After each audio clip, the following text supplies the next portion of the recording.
Hello, everyone. Thank you so much for joining our live stream today.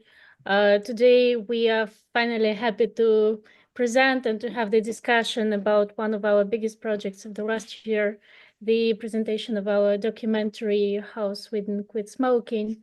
So thanks, everyone. Thanks to all of the guests who already joined us today, and to our experts. Of course, yesterday we already published our movie that is already gathering hundreds of thousands views on X from a Twitter, and it is available for the public view. So this documentary features an exceptional lineup of Swedish experts that include such experts as Jean-Pierre Barda, a member of the pop group Army of Lovers, Atakan Erik Befritz, also Professor Kurt Enzel in his final public appearance, who was one of the most significant scientists and who was the pioneer inventor of Persian snus. Also Dr. Fagistrom Karl, the creator of the Task for Cigarette Dependence, Dr. Anders Milton, the former chair of the World Medical Association, Dr.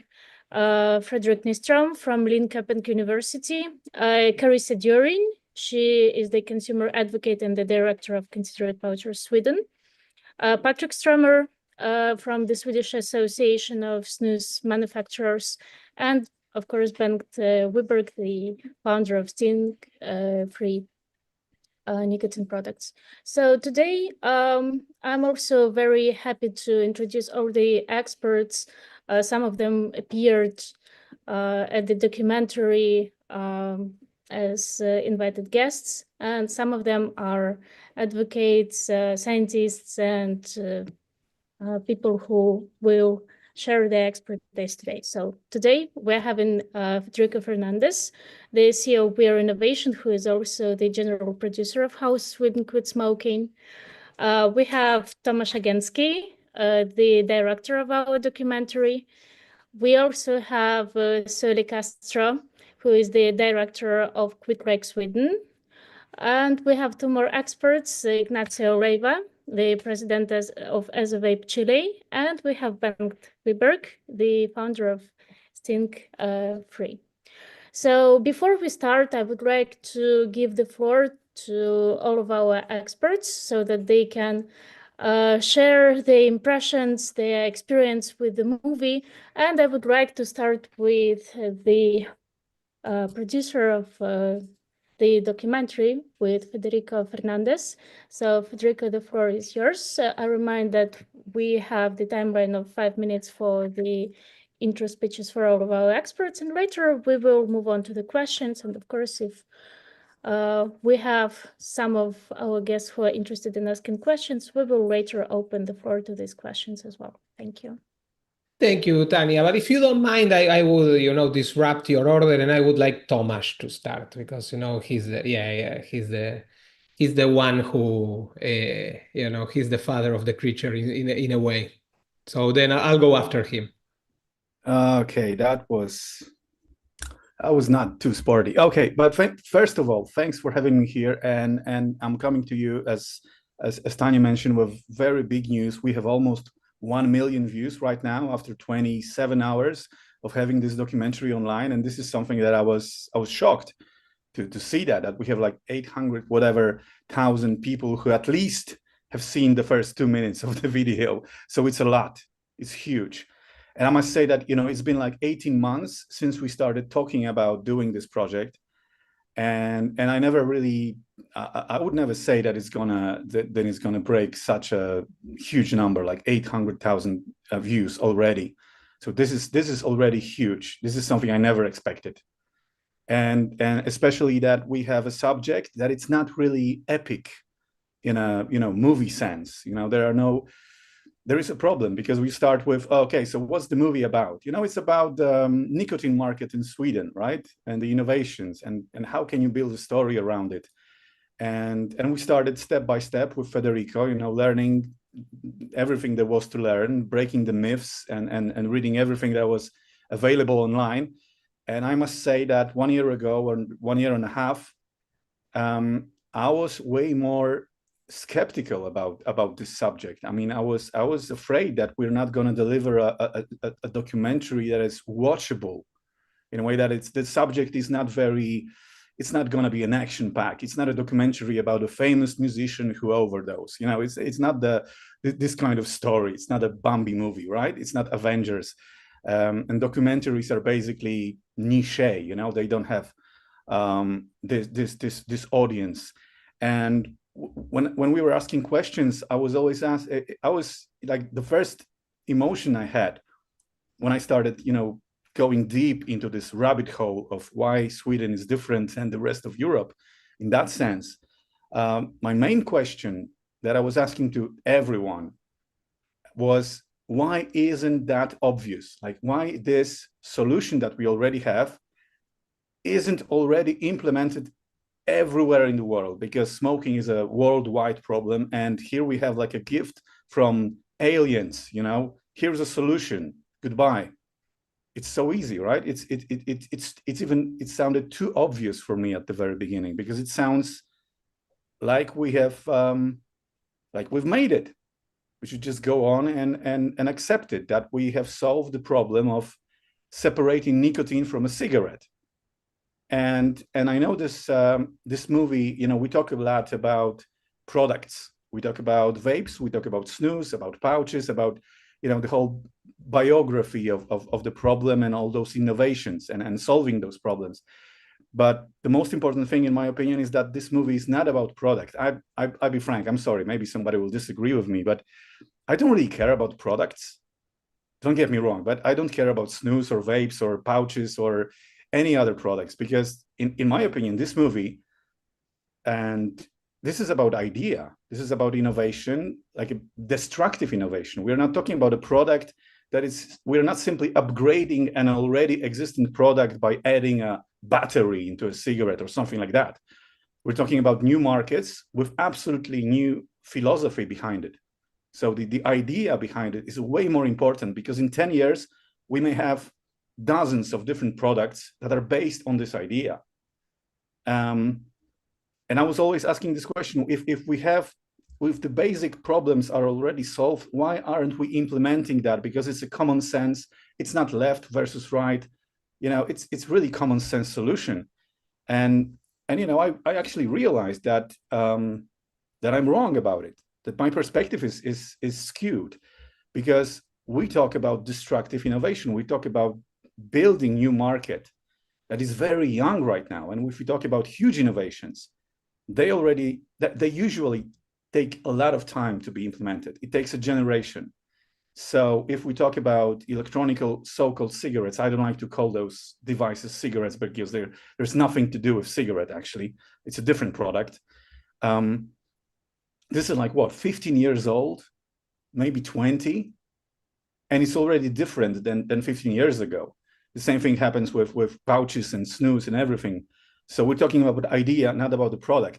So the positive view, and I'm really positive about it, and I'm glad that I'm here in this beautiful crowd with these fine people, that we are actually at the very beginning of the story, that the actual story is in front of us, not behind us.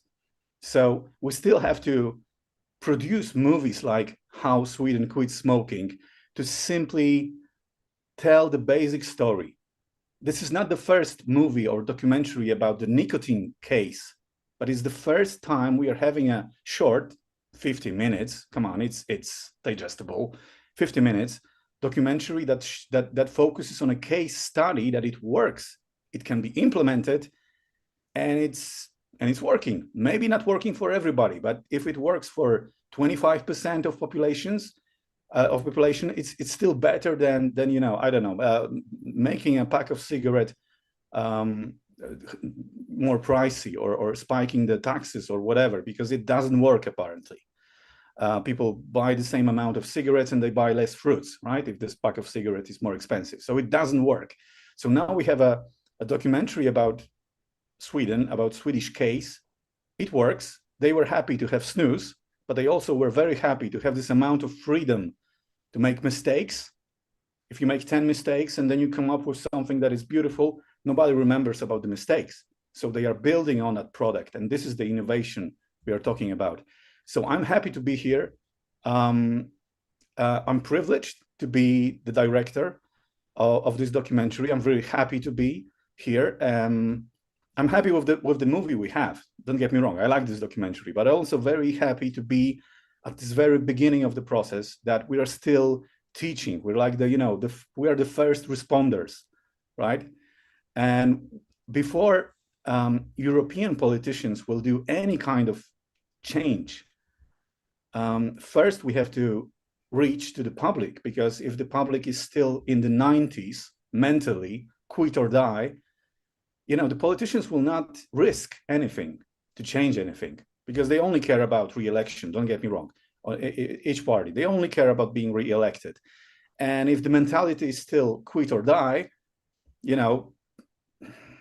will not be brave enough. So it's good to have organizations like this, like We Are Innovations. It's good to have this situation where we can produce, in my opinion, to some extent, and I'm not talking about my documentary, a groundbreaking products that are simple enough to be understood by everyone.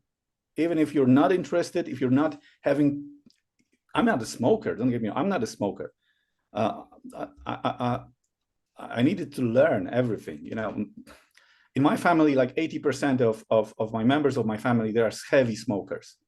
The rest, the 20% who don't smoke, they usually live up to 96 years of age. If you smoke, in my family, you die at 60. So yeah, do the math, right? But I'm not a smoker, so I'm about to live to 96 at least, right? And do more movies like this. So I would like to thank Federico for choosing me to be the guy to produce this documentary, to direct this, and to tell this story, which wasn't simple, but I'm hoping that it's simple enough, clear enough that it can be shown to anyone who has anyone dealing with a smoking problem in his family, because it's so clear, concise, and there's like it's bulletproof. You cannot really attack any point of that documentary. And we did our best to have this documentary really waterproof and bulletproof. So it's like pure science, no nonsense approach to the problem with a solution that works. So it's great. We should be optimists. Thank you so much, Tomasz. Thank you for all of your hard work. And thanks. I watched the documentary quite a few times, and it was really of a great quality, and I think it's a great piece. But however, we also need to move on. So now, once again, I would like to give the floor to Federico, and I would appreciate if you also say a few words about the documentary, about the process of production, maybe some challenges that you faced behind that. So the floor is yours. Thank you, Tanya. Thank you very much. And thank you, Tomasz. And really, I wanted Tomasz to start because, firstly, it's a pleasure to work with him and to work with, this panel is very special, and I'll tell you in a minute why.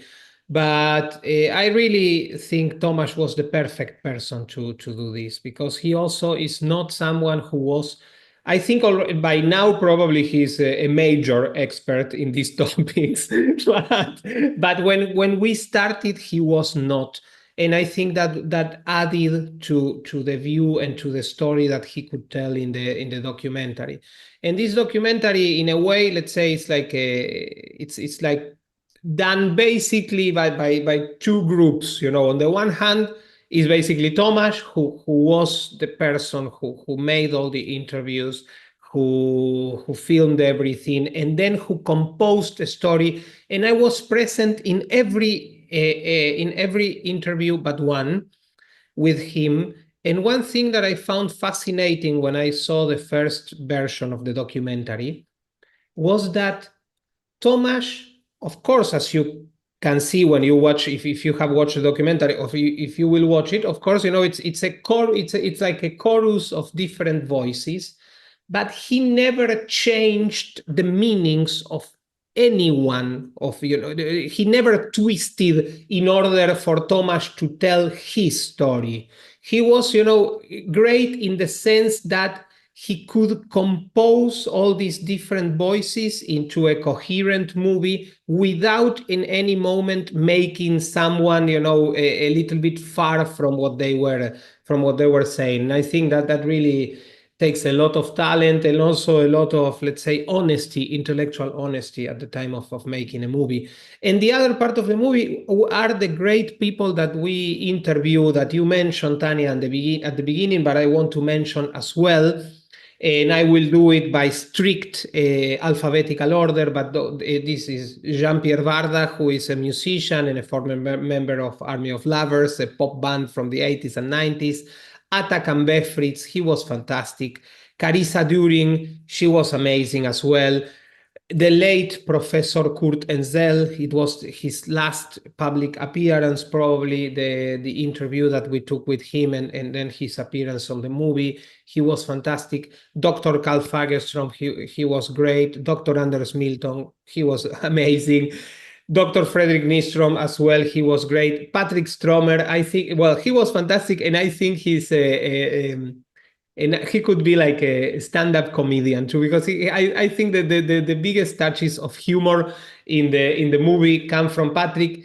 And last but definitely not least, this has to do with the W at the beginning of your surname, Bengt Wiberg, who he's an amazing innovator himself, and also he's following in the steps of Professor Kurt Insel with what he's currently doing as well. So all of them were great, were extremely generous to participate in. I had a lot of things to say now, but I really don't want to talk for a very long time.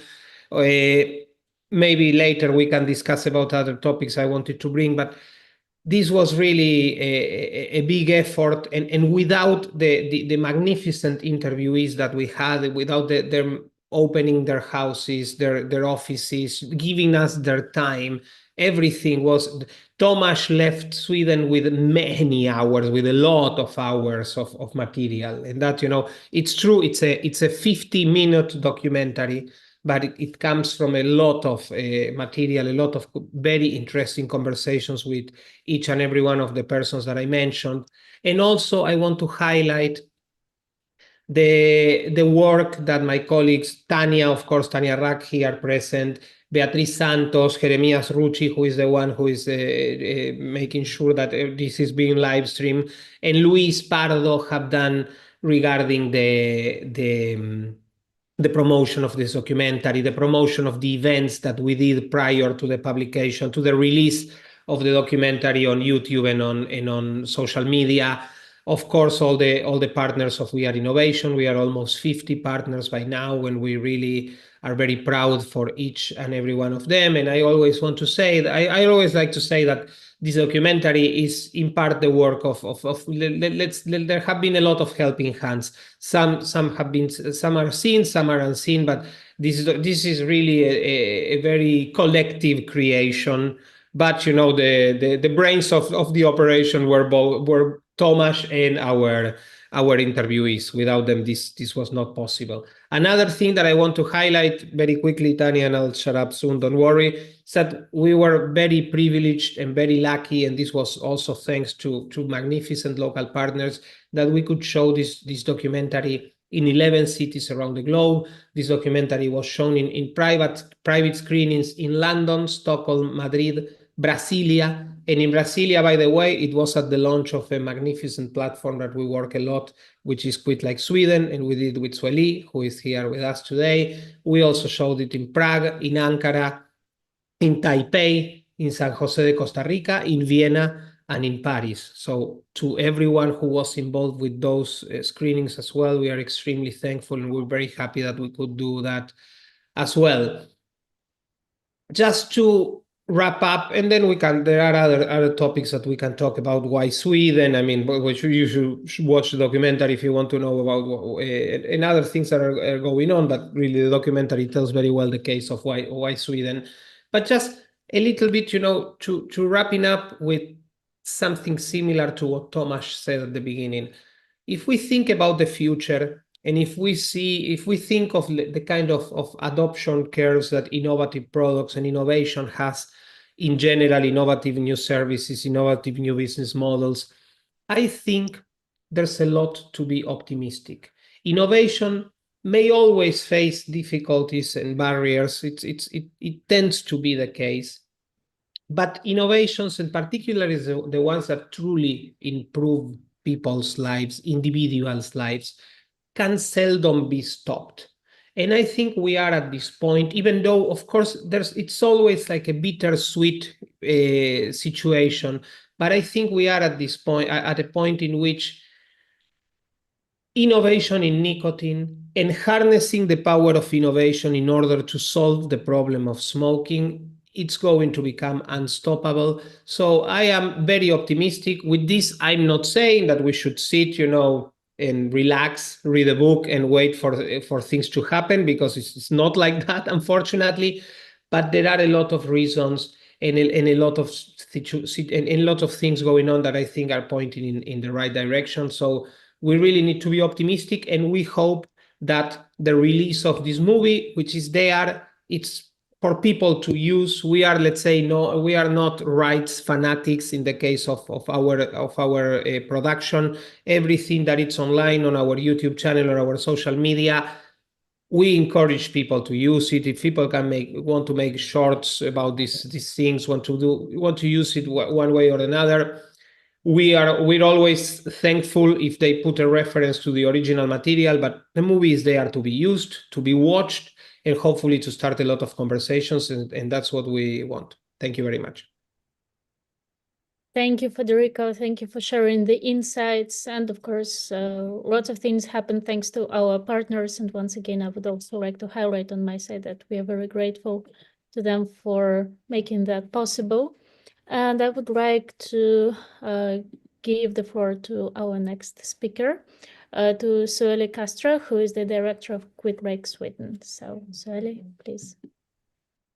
Thank you, Tanya. Hello, everyone. I hope you're all doing well and having a great start of 2025. My name, for those who doesn't know me, it's Sueli Castro, and I'm the founder of the platform Quit Like Sweden. Quit Like Sweden is a platform that is dedicated to encouraging countries to adopt the Swedish experience, which I will explain in more detail shortly. It's truly a pleasure to join you for this live stream event. While it's not quite the same as being together in person, it is exciting to know that we are all connected from different corners of the world for an important discussion about health, innovation, as Tomasz has said, and real change. So before diving in, let me thank Federico, Tanya, Bengt, Tomasz, Ignacio, and everyone involved in organizing this event. I work with event myself, and I know how much effort goes on behind the scenes to make any event possible. It's a privilege to share this space with such a passionate and thoughtful minds who are committed to a healthier future. So let's talk about why we are here today. Over the years, many of us have sat in discussions about smoking prevalence, public health campaigns, bans, and regulations. We have debated solutions, launched initiatives, like the one I launched myself, and worked tirelessly to help curb the devastating tolls that smoking has, not only on individuals, but also on the families. And as I was listening to Tomasz's speech, it was resonating with me personally, because I'm the daughter of a very heavy smoker, a father that smokes 2 packets and half of cigarettes a day. And, it gives me daily worries. And yet we are here in 2025 now with over 1 billion smokers globally. This is not for the lack of effort. It is not, or at least not of our part, or good intentions. It's because solving a complex problem like this, it requires bold new thinking. It requires us to move beyond traditional measures, and that to ask what really works. And that's where Sweden comes in. A country that hasn't just asked the question, Sweden has actually answered it. Its success in reducing smoking prevalence to the brink of becoming smoke-free is nothing short of groundbreaking. In fact, depending on how you analyze the data, Swedish-born people who always benefited from those policies are already below 5%, which is considered smoke-free according to the World Health Organization. So when we talk about 21st century solutions to a century-old problem, this is what we mean. Sweden, it's a testament to the power of innovation, education, and pragmatic policy making. And by embracing harm reduction strategies and recognizing the potential of smoke-free alternatives, they have achieved results that the rest of the world only dreams of. Let's take a moment to reflect on the impact of Sweden's achievement. Sweden's smoking rate is 5 times lower than the rest of the European average, and its incidence of smoking-related cancers is 40% lower than the rest of Europe, which means significant fewer lives lost to preventable disease, a lot of heartbreak, and saving the health systems to focus on other preventable diseases and focus on other issues that might not have a solution. We have a solution. And soon, as I mentioned before, Sweden will be the first country to be officially reaching smoke-free. As I mentioned, depending on how we look, is already smoke-free. These are just not numbers. I mean, these are not just numbers. They are lives. They are transformed. They are families. They are spared heartbreak, as I said, and lots and lots of billions that will be left there in the health system to be used for better use. But when I say better use, because we can save this money, right? So documentaries like the one we're going to, the ones we were talking today, the one that's now available for everybody to watch. I'm very excited that is now live for everyone to watch. It's an amazing documentary, and it's not just to celebrate his achievement. They educate, as I say, they inspire, and most importantly, they challenge other countries to follow suit. It's shining a spotlight. So well done to Tomasz, Federico, and all the team for putting together this amazing documentary. And it's very helpful to communities, policymakers, and hopefully will help them to think differently. But let's just be clear. This is not just about Sweden's story. Sweden is a blueprint to the world. To me, in my opinion, it offers hopes and also offers a pathway. The lessons from Sweden shows that change is simple and achievable, but only if we are willing to innovate and collaborate and act. So while we engage in this discussion today, let's just keep in mind the broader mission. This isn't just about celebrating Sweden's success. It's about asking how we can replicate this success globally, because there is a lot of countries, especially in LMIC, that have huge numbers of people smoking, and that could be bringing huge benefit on the most needed and poorer countries. So what barriers need to be broken down? What partnerships need to be formed for us to lead them into what I call the right pathway? And most importantly, how can we accelerate progress to ensure that fewer people are left behind in this fight? So no matter where you are or who you are, you should have unbiased scientific information available to you so you can understand and therefore accept that the lesser risky profile of those products, hopefully afford them and be able to access. So it can help improve not only your health and quality of life, but also of your family, because the families of heavy smokers are directly impacted. So thank you so much for being part of this critical conversation. I am excited to hear from Bengt, Tomasz, Ignacio. I mean, I heard from Tomasz already. excited to hear from Bengt and Ignacio, whom I haven't seen for a while, so happy 2025. So thank you so much for having me. I'm sorry that I have to look down all the time. It's not because I'm sleepy or anything like that. I'm very excited, but I have recently done eye surgery and I'm struggling to look at the screen. So if I'm looking down, I'm still here and I'm not sleeping, I promise you. Thank you so much, Sueli.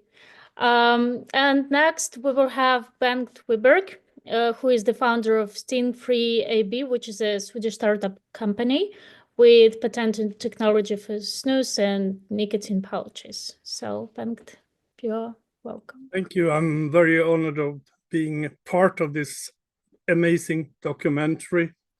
And I think Sueli put it heads on when she said that the documentary showcased how innovation, science, and personal freedom can come together to create a healthier society. I'm very proud of being Swedish. We heard so much nice things about Sweden from the former speakers. I'm Swedish. I'm 67 years old. I'm the father of 3 children. And my oldest son is the CEO of Sting-Free AB. I have also 6 grandchildren, which I'm very proud of. And I guess I am the involuntary inventor. I'm an MBA accounting, and I used to smoke, but I quit 3 days before the Gulf War broke out. I was working in Saudi Arabia for what was then the world's biggest construction project. And I managed to get my family out before the Scud attacks started from Iraq. And since then, I have never smoked, always used snus. And so what does a CFO? I worked in Saudi, Libya, Italy, and mostly in Sweden. How did I become an inventor? It was because of my personal need. After using snus since 1991, I started having some oral problems with use. So I went to my dentist for an emergency visit, and he said, Bengt, you have red irritated gums, you have gum inflammation, you have something called snus lesions, and your gum has started to recede. So he said, Bengt, you have to quit using snus. And I didn't want to go back to smoking. No way, never. And this was like 10, 12 years ago, and there were hardly any mentioning of vapes in Sweden at that time. Then I came up with this crazy idea. I put a patch, a Band-Aid, on my pouch of snus, and I placed the protective side against my sore, inflamed gums, and the pain disappeared immediately. So I kept patching up my pouches for another half a year, and then I went to my regular annual visit to my dentist, and he said, Bengt, I can see you quit snus. I said, no, I didn't. I solved my problems. So today, stingfreesnus.com is patented technology in the United States and just about every country in Europe. It features a blue barrier, which is waterproof, that does not prevent nicotine from going out, but it protects the gum. So it took a couple of years. Then I found out, and this, I want science, research should now focus on what are the deterrents for moving smokers to safer alternatives if they are not able to or willing to quit smoking. And one of these deterrents is the burning sensation on the gum. I think Ignacio and Suli can all testify to this. It could be an unpleasant experience the first time.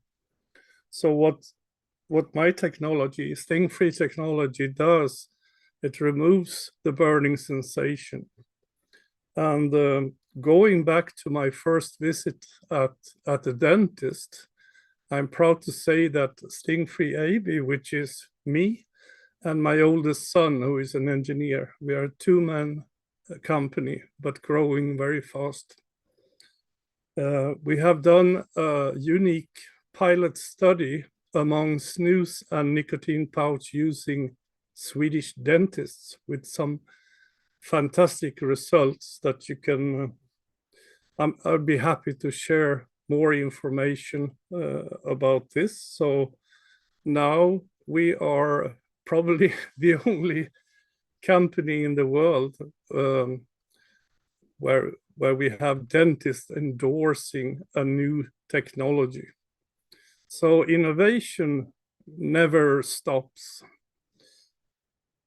The late Professor Curtin Sell, who invented the very first snus pouch in 1967, he is now a longtime friend. Sadly, he passed away a year ago. But he was also my first mentor. So innovation, there might be innovations that are striking like lightning, and then not much happens, and then somebody picks up where the lightning strikes and creating new alternative products.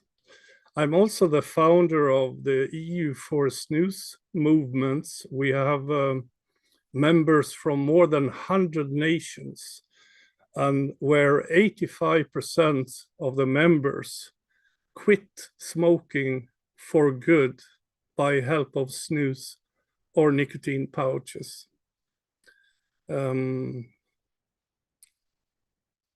What else? Yeah, so we're striving to bring a sting-free alternative to the world. We started in Sweden 1.5 years ago, and now you can buy sting-free pouches from 100 nations. It's quite something I'm proud of. I know when you're working with tobacco harm reduction, you meet these fantastic scientists. Several of them were part of this documentary, like Professor Carl Fagerström, Fredrik Lindström. And I just hope the world will listen to the fact that nicotine in itself does not cause cancer. Anyone out there watching this could Google the question, does nicotine in itself cause cancer? And you will receive the reply from the US FDA, World Health Organizations, and Cancer Organization saying no, nicotine in itself does not cause cancer. It's the smoke and the tar which is combusted that you pull into your lung. That is what's causing cancer. And then I think that is the most important message to the whole world. I'm extremely proud of the Swedish government coalition because just 2.5 months ago, the message was spread in the media. Tobacco harm reduction is the way to go. So the Swedish government reduced the tax on snus with 20% and increased the taxes of cigarettes with 9%. Point being that if you cannot quit or are unable to quit all nicotine use, at least you should try to consume it in a way that is far less harmful than smoking. I also hope that the European Union and countries where alternative, safer nicotine products are not allowed to copy-paste the Swedish regulations, because since 2022 we have regulations with age limits on marketing. You have to register every product, and the regulations cover not only tobacco products, but also products like nicotine pouches and vapes. And it even covers products that are not yet innovated. And when governments are struggling, to what shall we do about this? Oh, it's a lengthy, very costly, millions procedure to try to invent the wheel. There's no need to do that. Just copy paste Sweden and you have perfect regulation, very sincere such. And look at Sweden today. Swedish born daily smoking citizens is now down to 4.5%, 16 years before the WHO and the EU goal of a smoke-free country, which is less than 5% daily smokers. Thank you very much for having me here today. Thank you so much, Bengt. And last but not the least, we also have Ignacio Leiva, who is the president of ASOVAPE Chile. And I bet that he also has a meaningful contribution to today's discussion. So Ignacio, please. Hello, thank you. Well, Sweden experience, it's a great example of how things can work when they are done in a fair and smart way. It reminds those who are still fighting against unfair policies that we are on the right side of the story. In Chile, my country, we have been fighting this battle for 15 years now. Back in 2010, the Ministry of Health tried to ban electronic cigarettes, a technology that is clearly less harmful than smoking traditional tobacco. As a user, I led a campaign to explain to the public, but also politicians, why the ban didn't make sense. In the end, we stopped the ban.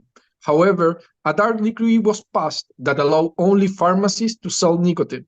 This left the electronic cigarette market in a gray area where it was neither fully legal nor fully banned. This was just the beginning of a long fight that had lasted nearly 50 years now, but we are now very close to win. At the time, we didn't know that this push to ban vaping was happening in other countries of the region too. In Argentina, Brazil, and Uruguay, they succeed in banning it completely. Today, these countries still have a total ban on vaping. Their experience is the opposite of Sweden. In those countries, the black markets have grown, causing big problems for users. Many people can get safe products and are forced to use illegal ones, which can be very dangerous for the users. Over these 15 years, I personally met hundreds of users, and their stories are always the same. They talk about how vaping have changed their lives. The most common things they mention are better breathing, feeling more energetic, and finally being able to quit smoking without the harm of cigarettes. Many say that the constant cost disappeared and they no longer feel the heavy weight over their chest. Some even share how their families are proud of them for giving up smoking. These stories remind me why this fight is so important. At the same time, other countries in our region have made huge mistakes. One of the most shocking examples is Mexico, where recently they changed their constitution to ban electronic cigarettes, comparing them to fentanyl. Yes, it is as absurd as it sounds. Panama, it's another complicated case. Just a few months ago, users worked hard to overturn a ban that had been put in place shortly before the COP10 conference that was held in that country. We were shocked to see Michael Bloomberg meet personally with Panama president a few months before the restrictions were approved. These rules make it harder for people to get quitting smoking and find safer alternatives. Before 2010, vaping was a new idea in Chile. Most people, even politicians, didn't understand how the devices work or how they could help smokers. Tobacco companies controlled most of the discussion about nicotine, leaving no room for innovative solutions. Chile's journey had been tough. After stopping the ban in 2010, we knew the fight was not over. So we started educating users, preparing them for the challenge we knew would come. In 2012, we created one of the biggest vaping communities in Latin America, Chile No Fuma Vapea. This group grew almost to 7,000 active members who were united in fighting for harm reduction. In 2019, we took a bold step by organizing the first public pro-vaping march in Chile. Hundreds of people gathered outside of the Ministry of Health with signs and personal stories, and the message was clear. This is a serious issue that affects thousands of people, and the government needs to address it. This march showed that users were informed, organized, and ready to stand up for their rights. Thanks to this work, when another attempt to ban vaping came in 2019, we were ready. Not only did we stop the new ban, but also we start a legislative process in 2019. In 2024, this process finally ended with a positive result. After years of work, we were able to pass a law that protects minors and ensure the rights of adult vapers to do it. During this process, many lawmakers learned about harm reduction and understood why it's so important to let the users choose safer options. However, even though this law was approved in January of last year, it hasn't started yet. Right now, the final steps are happening in the Office of the Comptroller General. After 15 years of fighting, we hope that in the next few weeks, the law will finally come into effect, allowing users to access safe, high-quality products. When this law starts, users will no longer have to rely on a gray market where products are often unsafe and unregulated. This will be a big step forward for protecting users and helping them to quit traditional smoking. Sweden's example shows not only how things should be, but also give hope to those of us that have been fighting for so long. This documentary and the campaign Quit Like Sweden are proof of what can be achieved when common sense fight against billions of dollars that are expended to block life-saving technologies.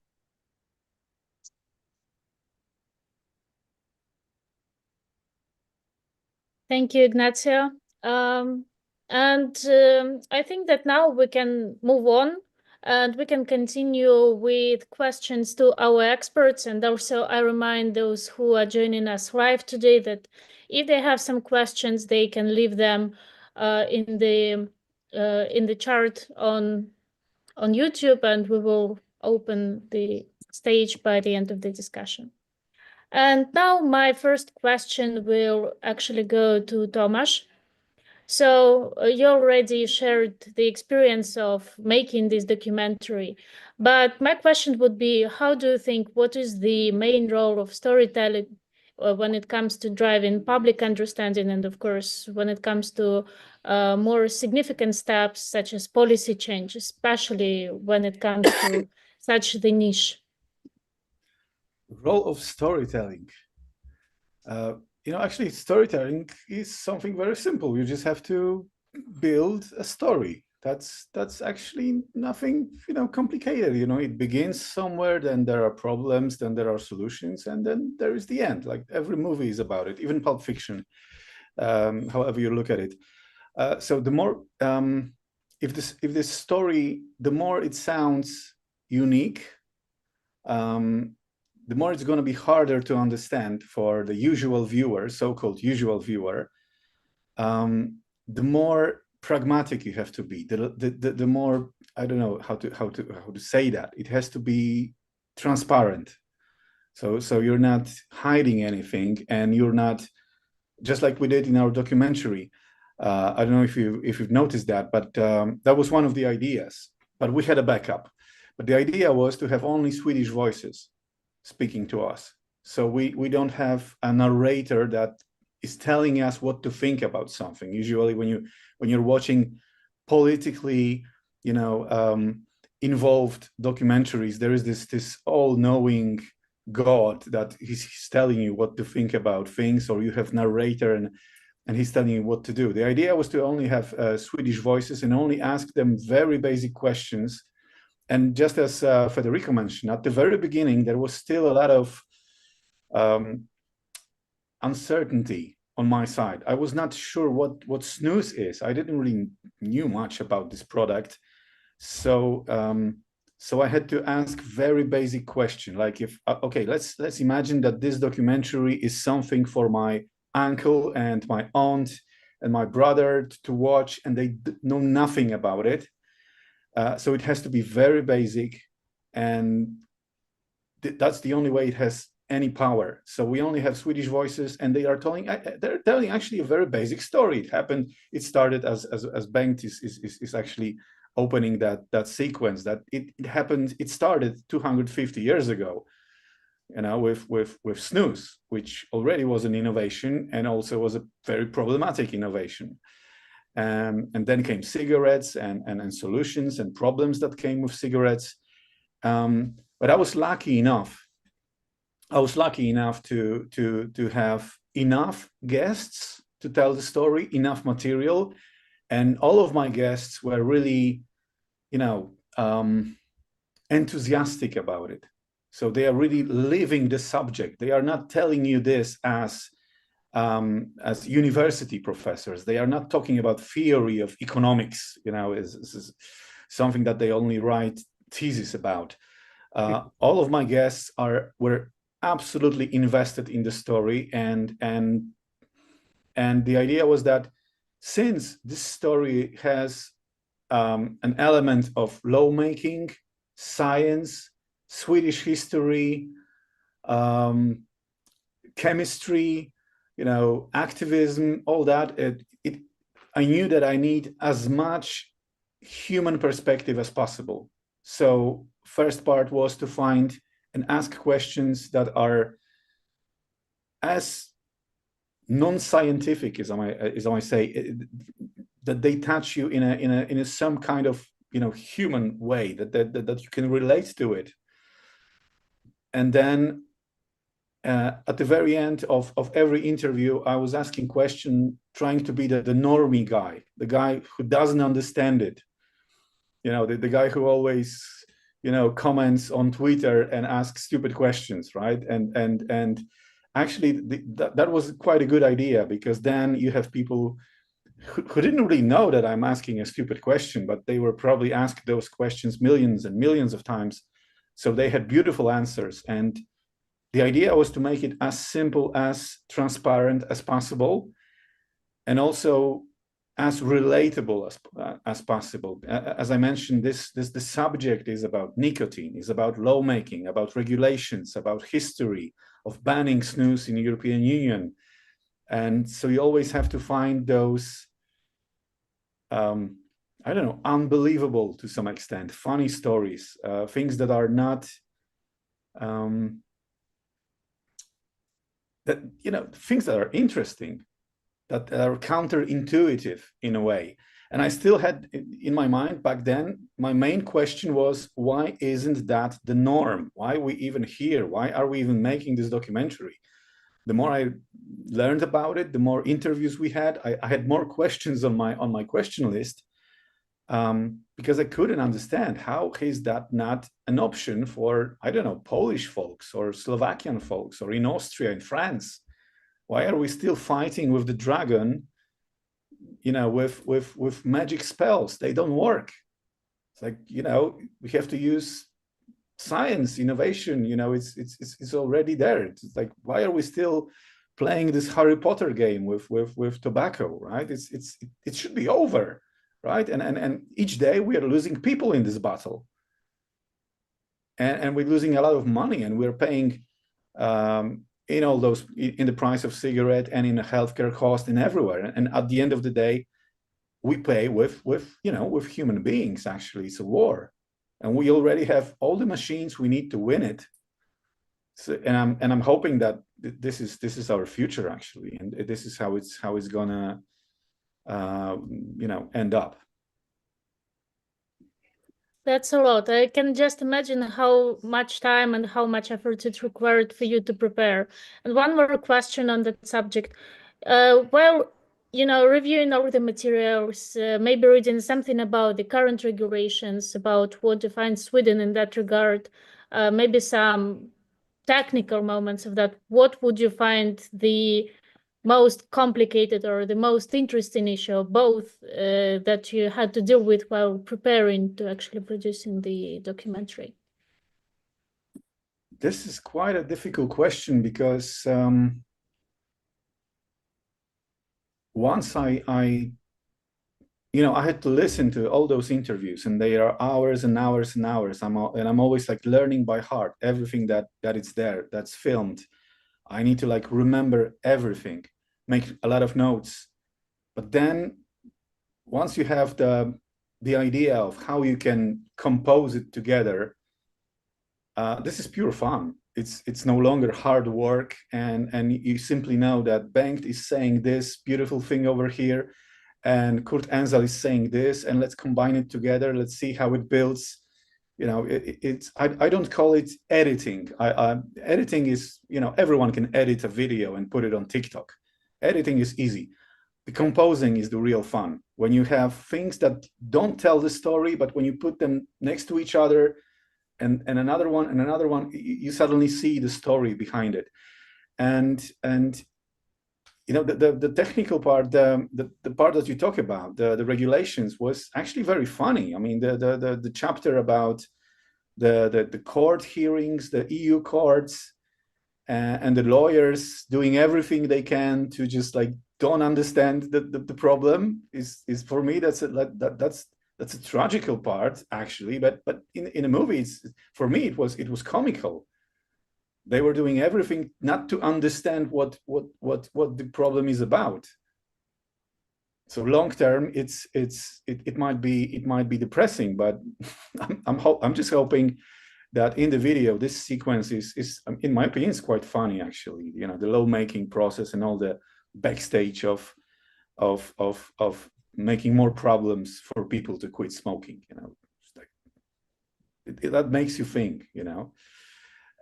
But you know, when you have such energetic people speaking about things that they love, that they are invested in, with all their knowledge, you know, it's pure fun to make it. And this was actually, I love this part of combining this together and showing the first version without music, without illustrations, without, you know, the color correction, and all this, you know, thing that make it even better later on. To Federico, I already knew that we have a story. And when you know that you have a story in a subject that is quite complicated, quite technical, and you have that story and it's digestible for somebody who doesn't know anything on it, you know, you already know that you're, you know, you passed the barrier. You're already there. You feel safe. So that's a huge relief. And then you only work on making it even better, embellishing that with shots, of illustrations and things like that. And also, I don't know if it's visible. I know you've seen the movie like 3 or 4 times at least. There are no graphs. There is no science. There are no numbers on the screen. So everything is straight from our interviewees. So it's everything, you know, you can Google it, you can find data that supports it. But I'm hoping that if you have such prestigious guests from really noble institutions, they are like the biggest distance from any kind of conspiracy theorist that you can imagine. This is like pure science, already checked. It's waterproof. You don't need graphs. You know, you have those people, their names, everything that stands behind them, their experience, and what they say. It's simply there, and it tells a story. And as I mentioned, I try to do my best to make it as digestible, watchable for everyone as possible. There are a lot of illustrations from Stockholm, from Sweden. So even if you're not interested in a nicotine subject, you can always watch it for nice shots of Stockholm. You know, it's always beautiful. I've been there many times, and I love this city. My family lives in Stockholm, so you can watch it just for the Stockholm shots. It's good enough. I think it's all in all, but I think that here I actually need to insert the reminder that for those who are watching us or who will watch the recording later, if you still did not watch the movie now, it's the best time to actually do that. But yeah, thank you, Tomasz. I fully agree with you. And I think that here I also need to move on a little bit and to ask Federico about the challenges that he, from his side, saw in production of the documentary, because of course you were working very closely with Tomasz on that. So from your perspective, what were those? Tanya, this is a very good question. You know, there were, as you can imagine, there were several. I think I just want to refer to one challenge that we faced and that we overcame, and also about many, let's say, positive things that we have at hand at the time of doing this documentary. The biggest challenge for me, and this is what one of the first things I talked to Tomasz, and I think I'm very happy with how he managed to achieve that, was that when we started with this project, we wanted, of course, to make a very good movie, really, because we wanted to make a beautiful product. But the idea of the movie was not, we didn't want to make a movie for experts, in the sense, I mean, this movie is not made for Ignacio, for Bengt, or for Sueli, in the sense that they come to watch the movie and learn. The movie is made for either people who are remotely interested in this or have no idea about what's going on regarding innovation in nicotine and how can innovation be used in order to solve the problem of smoking. And they can watch these 50 minutes and, I'm not saying understand the whole subject, but have a clear idea about what's going on and what has happened, let's say, regarding nicotine in the last 20 years or so, even though, of course, snus is way older, but let's think of our century. And that was, I think that was the biggest challenge. And I think thanks to Tomasz and thanks to the people that we interviewed, we could overcome that challenge. But on the other hand, and this is, I was mentioning earlier, you know, the importance of this panel. Firstly, one thing, we couldn't have all the people that helped us for this documentary in this live stream, because it would be, you know, maybe 1,000 people, and you know that this will be the longest live stream in history.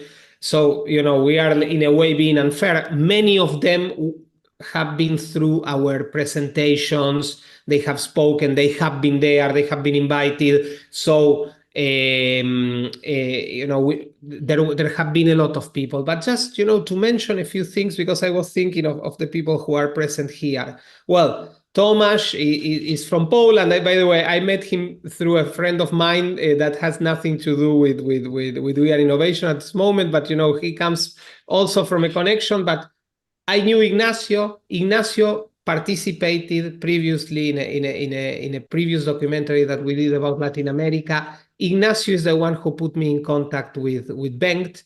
And Bengt also put me in contact with some people that we also interviewed for the documentary. And we knew Sueli from a long time already, and she started with this magnificent project that is Quit Like Sweden, and she was kind enough to invite us to present our documentary when the organization was launched in Brazil earlier in 2024. So those are the things, and everybody who spoke for this documentary, they were extremely generous, very helpful. They have, let's say, supported us a lot in what we wanted to do with this documentary. So we are extremely happy. There were a lot of challenges, but luckily enough, there were way more solutions than challenges, and that's why we could come up with this movie. Gotcha. Thank you, Federico, for such a detailed answer. Now I want to turn to Bengt. So, as we already mentioned, Kurt Enzo, he played quite a significant role in snus innovation, but you also mentioned that he played a big role in shaping your perspective, and you referred to him as the mentor. So can you tell us more about his contributions and how exactly they influenced your work? His invention of the snus pouch, Professor Kurt Enzo was until 1967 a pipe smoker. And then he started to learn, in the beginning of the 60s, these reports were coming out that smoking can actually cause cancer, etc. So he took up snus in 1966, I think it was, and then he found it. It's to make a ball of loose snus, you get brown fingers, and sometimes after a while the tobacco starts running between your teeth. That's why he came up with this. He said in the documentary there were free of charge tea and coffee at the Swedish tobacco company where he worked as a research manager. And I mean, looking at in Sweden we call it portion snus. This was long before nicotine pouches were invented. Looking back at the death rates due to smoking since the first ever pouched snus came out on the market was 1973. Looking back, I did a calculation and I came up with a figure of several hundred thousands of lives that that was saved. We are all going to die, but smokers have a tendency of dying 10 years earlier than non-smokers. So I think his innovation of the snus pouch is one of the biggest achievements in tobacco harm reduction history. And snus, as it's in itself, is the oldest tobacco harm reduction product on the planet.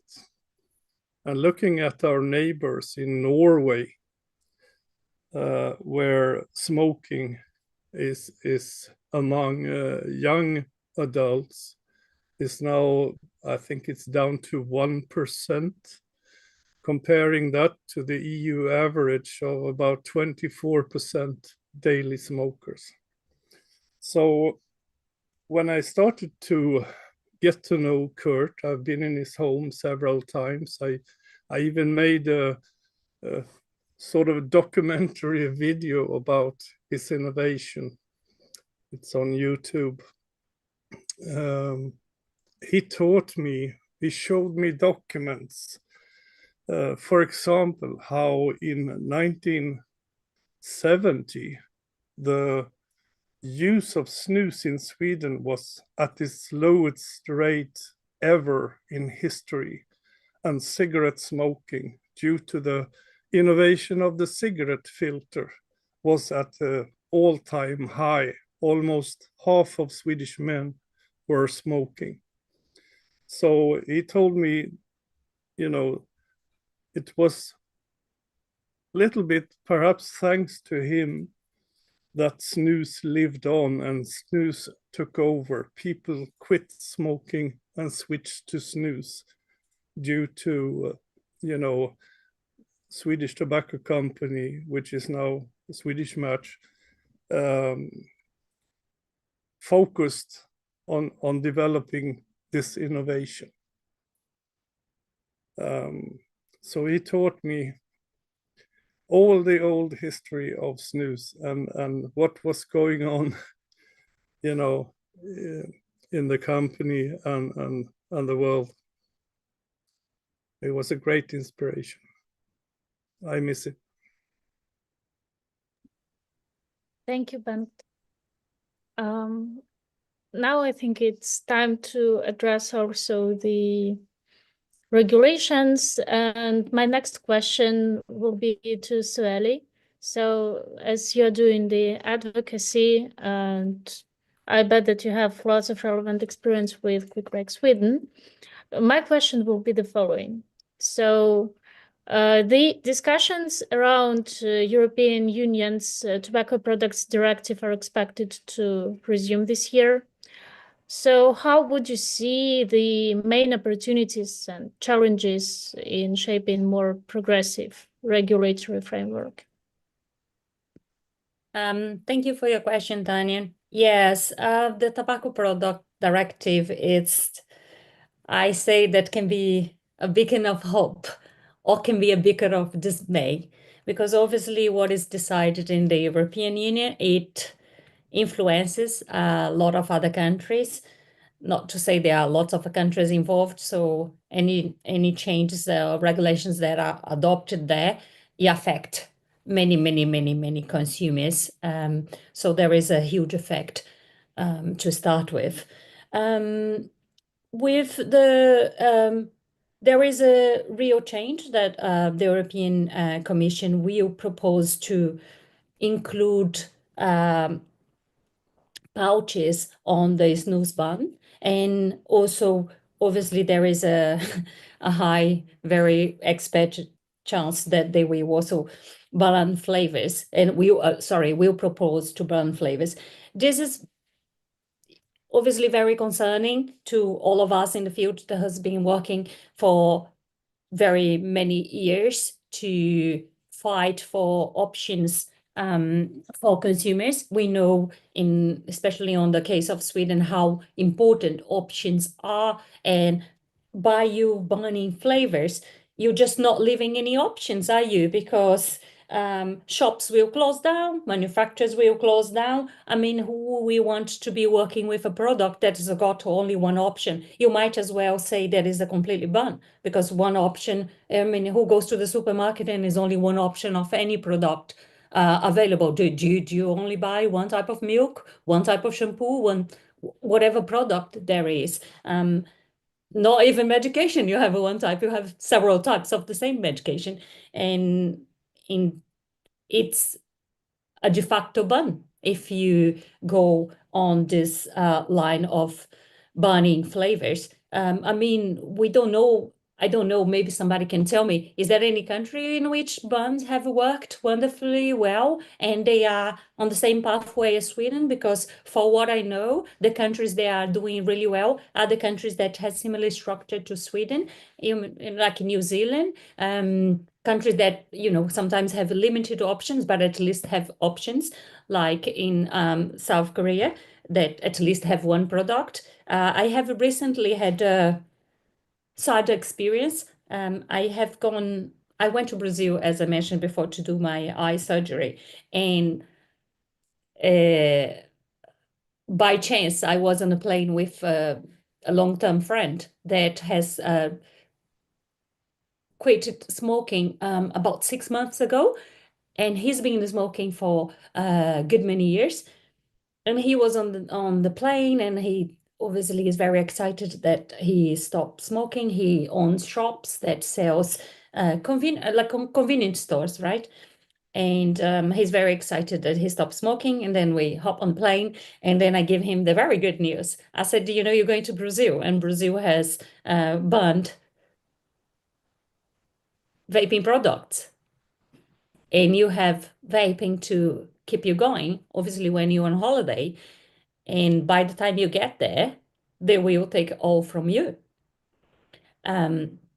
He was like, no, it's not possible. I said, yes, it is. They will take from you, because you're going to have to put on the hand luggage, because it's not allowed to put on the checked luggage, and they will take from you. I mean, what other options do you have? Oh, hey ho, you can buy in the black market, which is everywhere in Brazil. So, but in a sense, you see of the dismay of a person like this, a person who quit smoking with the help of vaping. It's like taking the life saves from them, right? Saying, oh, you can't access that because you are here. Yeah, so for me, the proposals and what is on the pipeline for the TPD, it's very concerning, because it's about limiting choices, and limiting choices are never successful. And I can't think of an example in which limiting choices result to a zero consumption of anything. So yes, concerned, but I believe that we in the field will be fighting to educate regulators, fighting to educate the public, as we have done. And I hope one day we're going to be looking back, Tomasz, with a documentary on how ridiculous this situation is. As you have mentioned, how can we have found a solution for people, a solution that has cost the governments no money, has cost the health services no money whatsoever, and we decided that the best course of action is to ban it, innovation. Thank you. Thank you, Sally. Speaking of rates in America, we also have Ignacio. So, Ignacio, being in rates in America, can you share some updates or recent developments when it actually comes to the field across rates in America? And of course, you can also share how exactly ASOVAPE in Chile engages with regulators and with public to continue the advocacy work.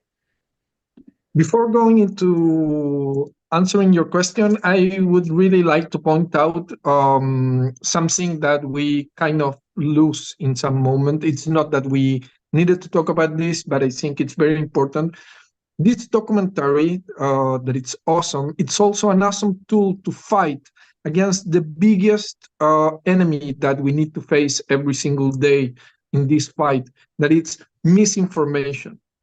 This documentary, it's not also only a great history, it's also a lot of information that, as Tomasz said, can't be waterproof. Today, we're facing a lot of misinformation based in nothing. We need to understand that today in this world, even if it sounds, someone used the word like a conspiracy theory, at this moment, antis have spent billions of dollars. That means thousands of millions of dollars to misinform not only the public, also the politicians, and also the authorities of many, many countries. And there are some scandals around the world, like what happened in Mexico, that they discovered that the project against vaping that was placed in the Chamber of Deputies was written by one of the institutions founded by Bloomberg, who is one of the persons that have spent more money to try to get away vaping, nicotine pouches, and all the options of the people. It was written by them, affecting directly the political legislation of the countries. Another case, it's Philippines, where we can see what happened when you have this money inside of your government, paying people inside of the Minister of Health But it's not only happening there. That the difference that we have on the case of Philippines, it's that the government of Philippines realized that they were used by pharma and other groups that really don't want the people to quit smoking because they want the people to keep being ill. It sounds awful, but it's how it is. And you saw Philippines, when they realized that, they take out from the minister all the people that have something to do with this huge corruption situation, and they totally changed the politics of the government. The government of Philippines was one step to ban electronic cigarettes forever. And when they realized that and they took all the trash out of the government, they switched totally, and now they are having a politics that is go in the way that it's going in New Zealand, that it's going in Sweden, and their numbers are changing very fast. For us, misinformation has been always the huge enemy. They have a bunch of money. We're barely poor. We have truth and science against money. That's the real fight that we're leading today in all over the world.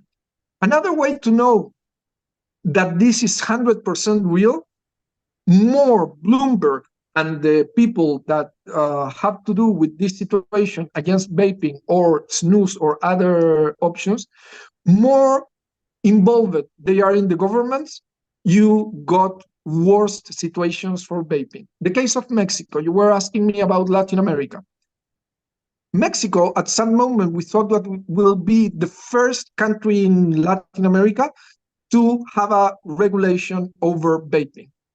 It turns out that it came a new government, and in the government was the head of the public health institution, and he was very, very close to Bloomberg. In only a few years, they were able, with all the lies, with all the fake studies that have no way to be true, all those studies that they keep using have been totally shown to be fake by other scientists of the world. But now they put in the Constitution cigarettes and electronic cigarettes and fentanyl in the same way. It's absurd. You don't need to think much to see how stupid it's to do something like that. I was a very high smoker. I was smoking 2 packs a day. I can feel the change in my body, but also in my health. Compare me with someone that is using fentanyl. It's like you need to be stupid. And that's it. Today, money is making the governments to go in a stupid way. Panama, they held up the COP10, where it's the place where all these bad people met. All the people that get money from Bloomberg meets in the COP10. They forbid anyone that it's not part of the group to even attend the COP10. But also, we saw some months before COP10, Michael Bloomberg itself going to meet with the president of Panama to make him, and I said make him, ban the electronic cigarettes in Panama. And they did it because that's the amount of power that they got. After a few months, we got good news a few months ago. The users were able to go into the law system, but I forget now the word in English, the higher court of Panama, and it was illegal. So they needed to lift the ban, not because they understand that it shouldn't be banned, it's because they do illegal stuff to go through. That's what we fight now. Going back to the situations in LATAM, we have some bad news like the one in Mexico, good news like the one in Panama.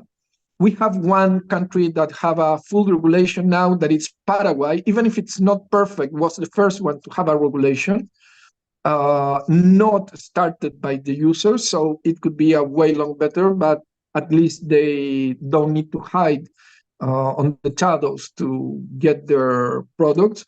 And we have places like Uruguay, Brazil, that was mentioned by Sueli, where it's a full ban over the countries. But you know what? You can find it in the black market everywhere. Users have shown that the bans doesn't work. When an adult person wants to have something, he will get it. You can see what's the outcome with the problem with drugs over the world. Look what is happening with fentanyl. I'm not defending at all. Please don't misunderstand me. I'm not defending fentanyl or any other drug. What I said is that banning something doesn't mean that people won't get it. You can see how fentanyl is working in USA, and banning, it's never the solution. In the case of Brazil, Argentina, and Uruguay, we have something, again, that is totally absurd. Argentina got their illegal product from Brazil that is coming from Paraguay. So it crossed a whole country ban that feed a second country with ban, that it's Argentina, and Uruguay is fed by the black market that came through Paraguay to Brazil to Argentina and ended in Uruguay. So we are 100% sure that banning it's not helping anyone. It just don't let people have a safe option, regulated, so they need to go to black market. What happened in USA with EVALI situation, that have nothing to do with the cigarettes, that have been used with the cigarettes also. First, to be clear, EVALI have nothing to do because it have to do with THC concentrate that was contaminated by vitamin E. That contamination happened because it's legal. Because how do you think that the narcos will care about what they are selling? They just sell what they want. They are illegal. So there is no regulation. So you kill a lot of people because you let the market be illegal. So they put wherever they want. That could happen in any place now. If it happened in Argentina, they will say it's about vaping. No, it's not. No one have died in any of the countries where it's available. Have you ever heard of one single person in the UK that have died or even been ill by electronic cigarettes? There is a single case in the world of a single person that have been proved, because we have a lot of fake news that have a lot of money to pay journalists to put fake news. Each time that it said someone died in anywhere, the scientists go there, check the case, and said, no, have nothing to do with it. It's a lie again. And that's it. So if someone died in Argentina, if someone died in Brazil, if someone died in Uruguay, it will be just because of the banning, because the products that the users need to go to access in the black market can have absolutely everything. In other parts of Latin America, we are in the middle. In Colombia, a few months ago, it was established that vaping products will be treated as tobacco. Again, how stupid can you be to treat them in the same way while one of them killed your people and the other one doesn't kill your people? It's like we see that kind of stuff. Peru is going in a very good way. There is a very good activist, Jorge Palma. He has been working for many years too. Now they are one step to get their first regulation. Actually, in Peru, you can buy and sell electronic cigarettes because there is no regulation. Well, it's still not the good place for the users or for the industry, but they are very close to get their regulation. Again, it's not perfect, but at least it's an advance. In the case of Chile, as I said, we have been fighting for 15 years now, and it has been tough, it has been long, but we should have ended. Today, at this time, we were supposed to be celebrating widely that the regulation is on motion, but again, all these people trying to put it up and down. Now we're waiting the final step, that it's just the acceptance of the Contralory of Chile to put this law in motion. This law is very important not only for Chile, it's important to every single country, not only the region, because we were able to cut some myth in this regulation. I'm talking about the 20 milligrams. We were talking about banning flavors in Europe, where it's a very bad stuff, but also we have something that was placed in Europe with no reason. There is no scientific reason to put a maximum of 20 milligrams. It could have 20, 30, 40, 10. It has the same sense. But those 20 milligrams were applied in many other countries over the world, and it was just imposed with no scientific proof. Actually, there was only one study that in some way said that 20 milligrams should be the option because over that it will be deadly.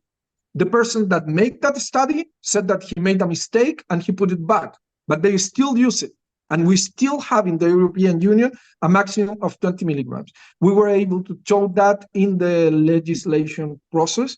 So now we will have 45 milligrams. 45. You know why 45? Because we were saying 50, that it's the amount that the users need when they are in a heavy smoking situation. And the reason not to give us 50, it was just because we asked it. So the other area said, no 50, 45. And that shows you how many times in these discussions, science had nothing to do with it. And it's just, I'm sorry, Bengt even told me, don't do it in this talk. But we have a bunch of stupid people paid by people that it's only focused in their money, only focus some because of the pharma will lose a lot of money if people quit smoking. Bengt said the levels of cancer, lung cancer in Sweden, it's so low that the pharma is losing a lot of money. If you compare that with my country, they are earning a lot. They don't want to stop earning that amount of money. I'm sorry to get a little passionate with this, but also for me, vaping, it's not only for people to make people quit smoking. Badly, in my family, we have the experience of having some of our members with cancer. And there is nothing. Well, there are things that could be in the same position, but when you have your family, one of your family members with cancer, you can't imagine how that damage your parents, your sisters, your brothers. It's amazing. So this is not only about quitting vaping. This is stopping the first reason of death that we can stop in the families, but also to don't let other families to go through very hard process. Even if the person of your family can go through the cancer, you will have 1-2 years of permanently pain in all your family. In the case of my family, I had both sides of the story. I had my sister with cancer, my small sister with cancer, and I got cancer too. So I know how you live the situation when it's one of your members and when it's you, the one with cancer. If I need to choose today, if I want someone of my family or me to have cancer again, he will say 1 million times, give me the cancer. And that tells you that when someone quits smoking, it's not only being more healthy and having less probabilities of having cancer. You are protecting the family. I fight this not only because of vaping, not only because of smoking. I fight this because I know how it feels. The one that suffer more, it's not the one that smoked for 20 years and got cancer. It will be his wife, his dad, his mom, his children's. It's a huge thing. We're fighting for people that doesn't give a beep, so Bengt doesn't get mad with me about people. This is people against money. This is innovation against money. If 20 years ago, or I don't know, let's put it 25, so before electronic cigarettes appeared, we would have imagined that someone will came with a product that will say people can keep smoking but not die. Everyone will clap. Everyone will say this is a miracle. But finally, we got what we got. We, as someone said during this conversation, we have the tools, but they don't let us use it. And that's it. I'm sorry if I went too long, but I hope it's okay. Thank you, Ignacio. No, it's totally fine, and thank you for sharing your perspective and expertise. And I think that we also have lots of listeners and those who will watch the recording later. So it's also necessary to hear what is going on Latin America, especially with the different approaches in comparison with what we have in Europe and in the EU specifically. But I would like to get to the last quick round of questions because we are a little out of time. So I think that I will just ask one last question to each of our experts today, and let's keep up with the timeline. So let's say that it will be a few sentences, no longer than 1 minute before we wrap up the conversation. So my question would go to Federico. So as the producer of the movie and also the CEO of We Are Innovation, would you like to share some prospects of how exactly We Are Innovation is going to continue the advocacy work in this year? Yes, Tanya, thank you. 1 minute. I'll try to keep it short. Definitely, I mean, this topic is definitely a topic that we care a lot, and this is, related to what Ignacio finally said in his last response. This is a very human topic, and we care. At We Are Innovation, as our name says it very clearly, we are a network that is in favor of innovation, and we try to select topics that are both innovative but also have a very clear human impact. There are a lot of areas that are innovative right now, and I think that is great, but some of them are still like very much in the frontier, so they are not that close to our daily lives. We try to focus in topics that really people can very much relate and understand that they are improving their lives. So this year we will definitely continue with the work regarding how to help solving the smoking issue with the help of innovation. And, hopefully, we will, for instance, continue working with Tomasz in some projects, with Ignacio. We're always in touch, with Bengt as well, with Sueli. And maybe also there will be someone, not like Sueli because she's quite unique, but maybe somebody else who starts, I don't know, quit like New Zealand, or quit like Japan, or quit like, Czech Republic, which is doing amazing things. And there will be also other because there are a lot. I know they are not as astonishingly great as Turkmenistan, which is the country, the favorite country of the World Health Organization. This is just a joke. But there is a lot going on, very good, and we hope we can continue in this way. I hope I could keep it in 1 minute. Thank you, Federico.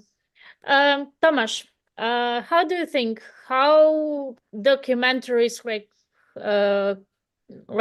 this one can actually influence the broader conversation globally, especially taking into account that, before we put it to the public release, it was also screened in different countries?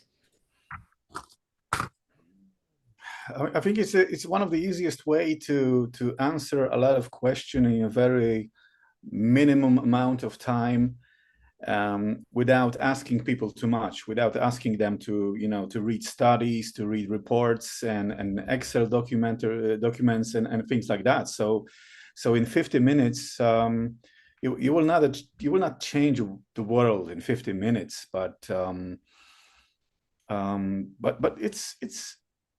it's pleasant, to watch a good movie, a documentary on something that interests you. And we have, in my opinion, we have viewers on our side.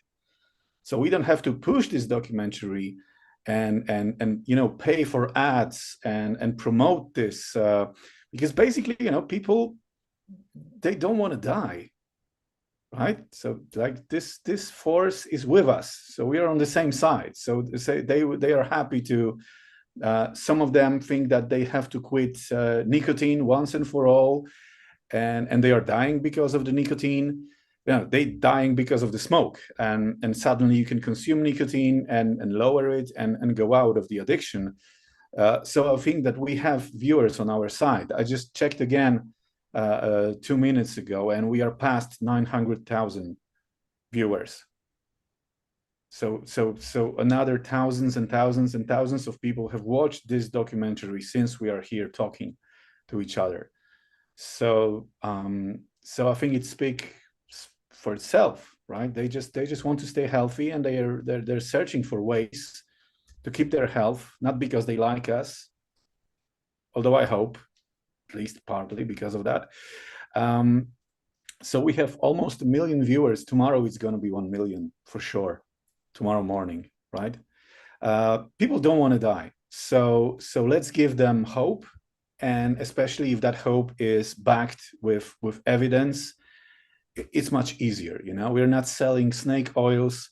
We're not selling any products. We don't want to push them from the left side to the right side, or from the right side to the left side. We already speak the same language, and we have the same goal. So it's that much easier.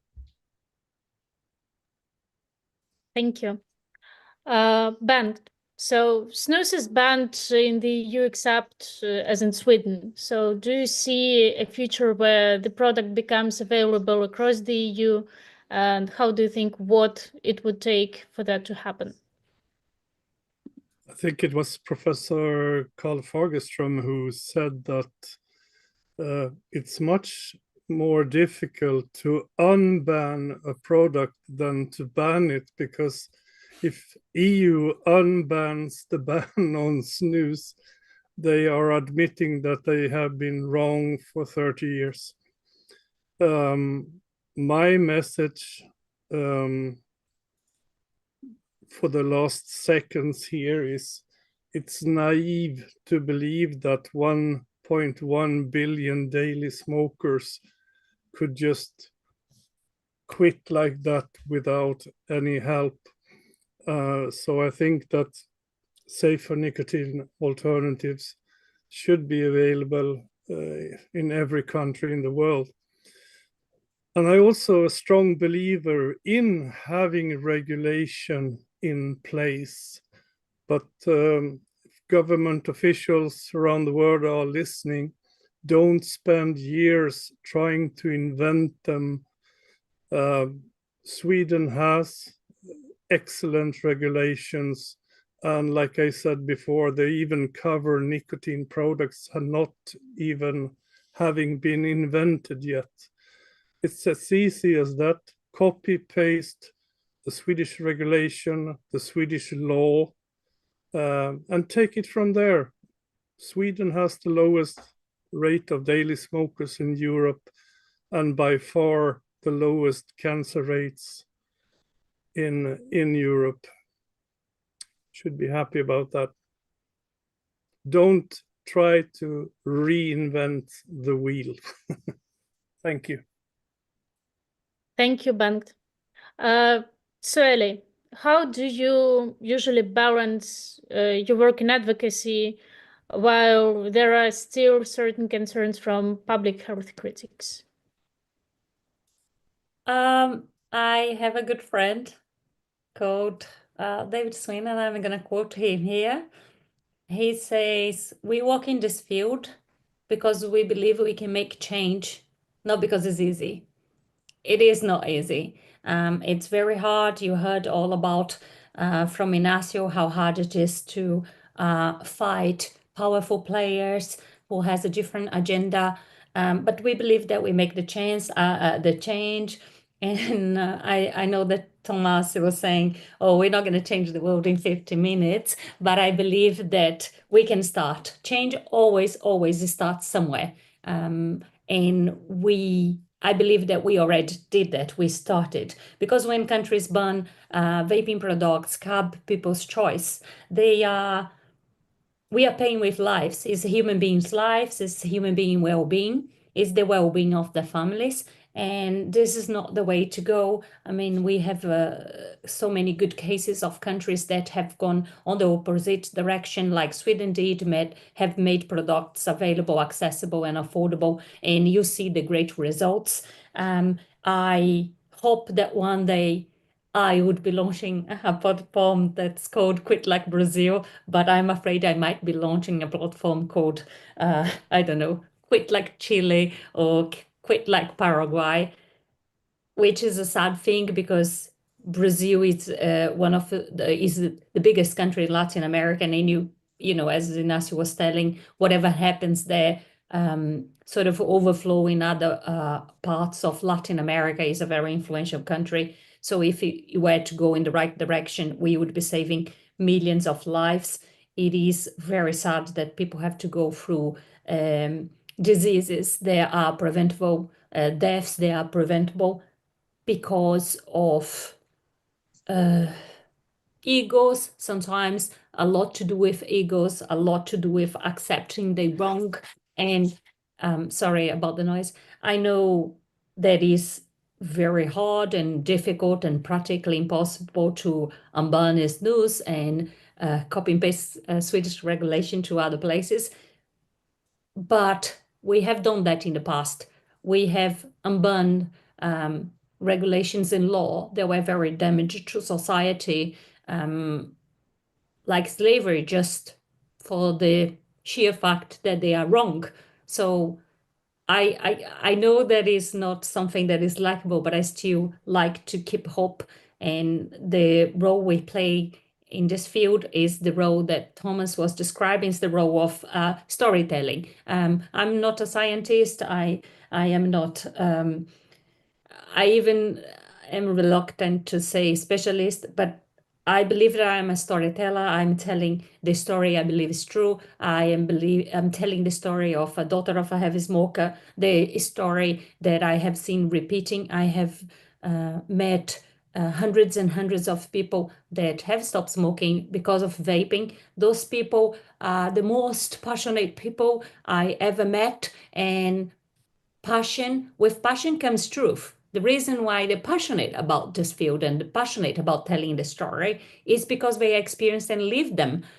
It's not they're telling somebody else's story that isn't true, right? You can't be passionate about issue if you are faking it. I mean, unless you are a very, very good actor and you know, you winning the Oscar for telling untruthful stories. But yes, I believe that we're making a change. It's lower than we would like, but I'm sure Tomasz one day, or you or your children will be doing a different documentary on how we have succeeded in telling this story to the world and how people have turned a blind eye on their lives, saving their lives and promoting the well-being of billions of people for the wrong reasons.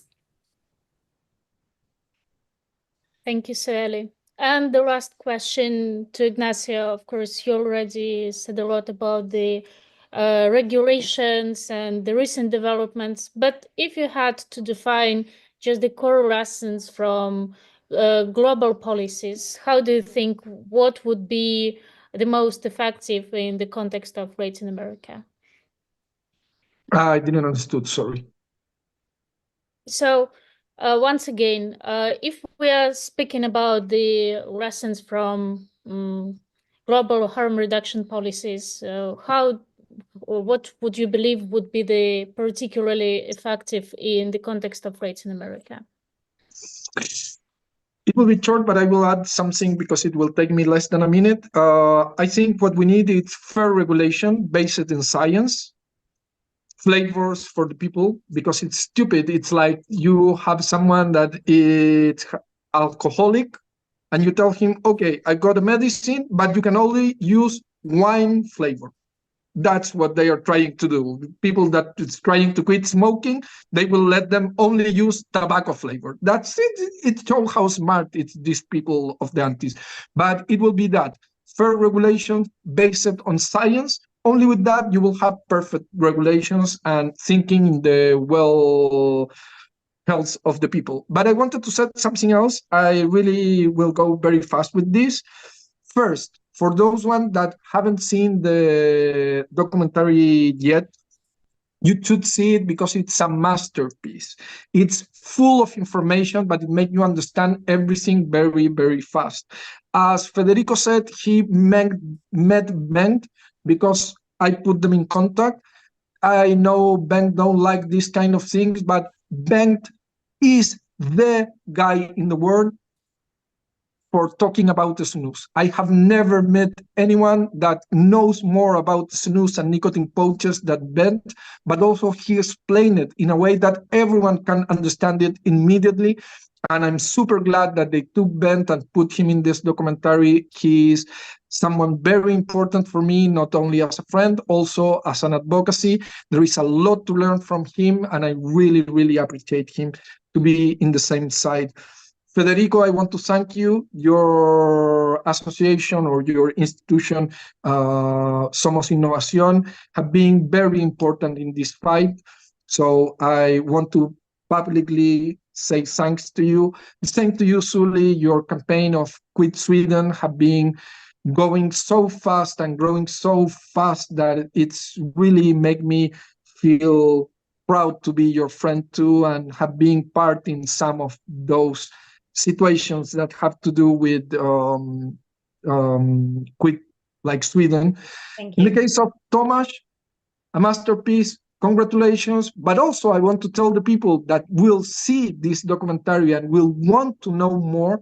There is a second documentary about Tomasz. If you want to understand what's going in Latin America and why there are passionate people fighting, you can go and search for another documentary of him that is called Behind the Cloud or Detrás de la Nube. Another part of this story that it's count from another perspective, another point of view, and will make people understand what is behind the scene, what is behind the cloud of vaping, that it's also an amazing, amazing documentary made by Tomasz. And if you still want to learn more about vaping, I will give you two other documentaries that you can see. For those ones that saw the first one, saw the second, and said, I still want to know more, there are two documentaries. One is called 1 Billion Lives. You should see it. And the other one, that it's when you feel that you want to be an expert in nicotine, you don't know nicotine. You see that 4 documentaries, and there is no way that you won't become an advocate and meet us in the fight in the future. Thanks a lot for your invitation. I'm sorry if I went too far in the last part, but I needed to. I'm kind of a rebel on these kind of situations. Thanks a lot. Thank you so much. I would like to thank all of you for your presence today and for the insights, for sharing the expertise, for participation in the documentary and for making it all happen. So I really hope that as many people as possible will both watch the documentary and watch the recording of today's live stream. I also hope that there were those who joined us live today. And so thank you so much. With that, I think that we need to wrap up the webinar, but of course to continue fight for healthier future. Thank you. Thank you, Tanya. Thank you, Federico. Thank you, everyone. Thank you. Bye-bye. Pleasure. Thank you. Bye. Bye.